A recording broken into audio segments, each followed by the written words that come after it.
Hey, this is an unusual video, one I normally don't do. And you may be asking, why are you standing in the middle of the woods? And there's two reasons for that. One, I wanted to bring this quick video. It's a little different than anything else we do. And let you know there's some real videos coming this weekend. This is just something I wanted to comment on. And two, my Brinkley is in for service right now. So I don't have it to be sitting in or next to or anything like that. And the rule is for people who do this, if I turn a camera on in the middle of the desert, a lawnmower will show up and start mowing the desert. And so where I was originally going to film, a lawnmower showed up. So I've stepped into the woods just to try to get away from some of the noise. So we just talk for just a second. And this is about RVs and YouTubers. All right. And we both play a role in what's going on. And right now there's a little bit of a controversy going on. Nate from Brinkley posted a video addressing the fact that there's been some YouTubers that have made some factually incorrect kind of slander in Brinkley, which is definitely going on, and the stuff around that and different comments and opinions.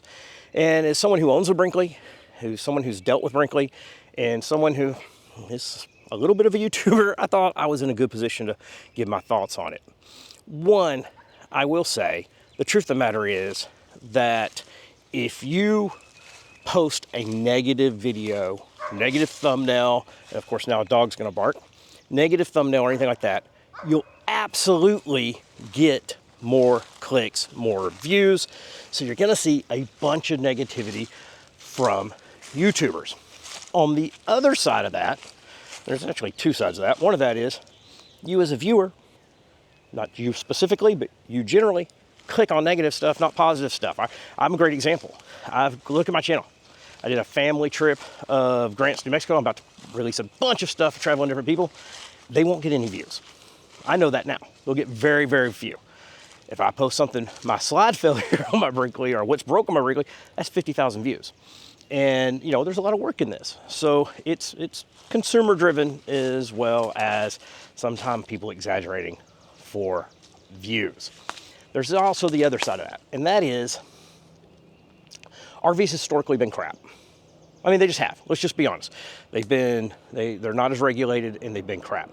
Now, I believe it's getting better. I have said I think Brinkley is a step in the right direction, though they admit they're not perfect. They've been very open to feedback, in my opinion. But there's a few YouTube channels that make their entire living on consumer advocacy, is how it's put out. Liz Amazing is one. I don't have anything to say about hers. I really haven't watched a lot of it. And the other is this Cruising with the Carlsons.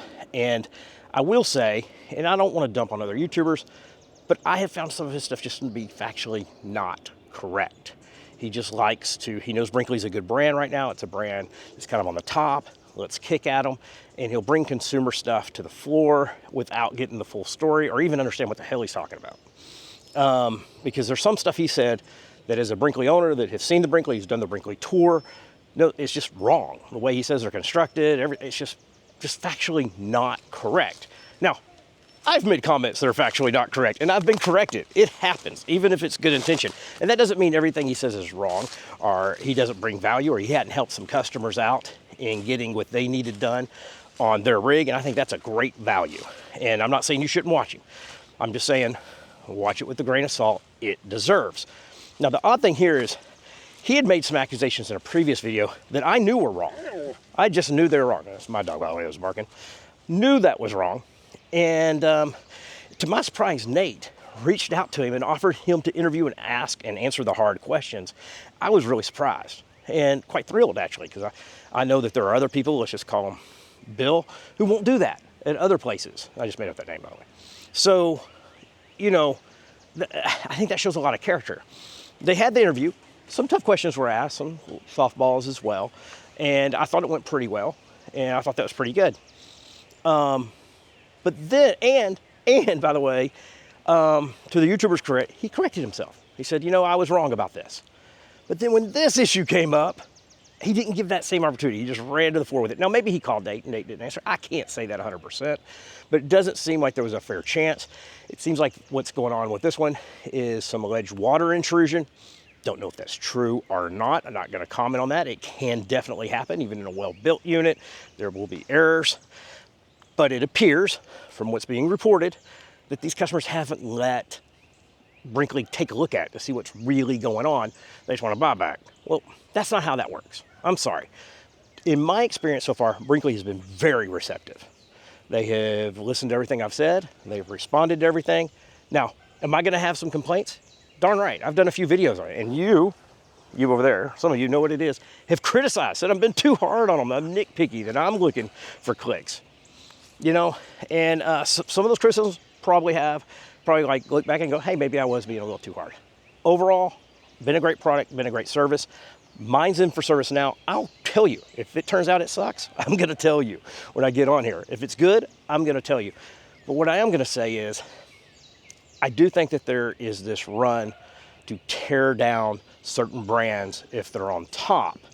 And I think it makes RVs better when we point out their flaws or issues. I have one called design flaws. I think those were good things for Brinkley to consider.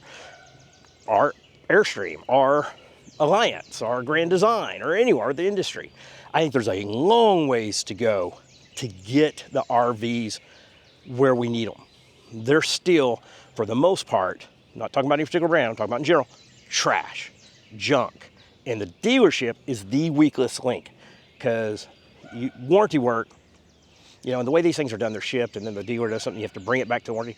It's not like you go to Ford. If the radio's out on my Ford, I go to Ford, Ford fixes it. They don't tell me that's Bo's problem. And they get me in that day and they fix it. RVs, the dealers suck. If they take your RV in, they hold them for months, then they wait, get approval, then you're out your first 6 months of your 1-year warranty, which is too low of a warranty once you hit $100,000 on an RV, in my opinion. And you get your RV worse shape than when you put it in. You're better just fixing it yourself. That's why I say avoid those extended warranties, because if you have to go to a dealer for them, that's actually a negative value. Just avoid it. And I know I'm all over the place here, but my real point here is we as YouTubers need to be careful not to be trashing on these brands just because it gets us clicks, because these are people doing the right thing. I think Brinkley's doing the right thing. I want them to be successful. We need them in the space to get RVs to the next level, and then the next and the next. And I think that they're really trying. I hope I'm not disappointed with that. At the same time, you know, as a viewer, you give a little love to those positive videos, and you'll start seeing the negative go down. But everybody loves the negative. And as a YouTuber myself, I just got to be careful that I'm not doing that. And you as a viewer need to realize a lot of that's crap, all right? Cruising with Carson, the guy just loves the negative. He loves to hype up. He loves to be the expert on everything, and maybe I got a little bit of that too. Just turn that off. Not saying it doesn't do value. I know he's helped some people out, but really, I just wouldn't. I just wouldn't bother. Let's try to be a little more positive in the community out there. Not saying we shouldn't call out negative things, and there has been some horrible way customers have been treated by different RV companies. But let's not tout down the ones that are trying to do it right. Point out the problems, admit it's a problem, have people do what they need to fix those problems. But let's not overblow it. Let's not try to tear down a good company just because it gets us a bunch of clicks. And that's all I'm saying. And I know this has just been a rant, but it's my rant.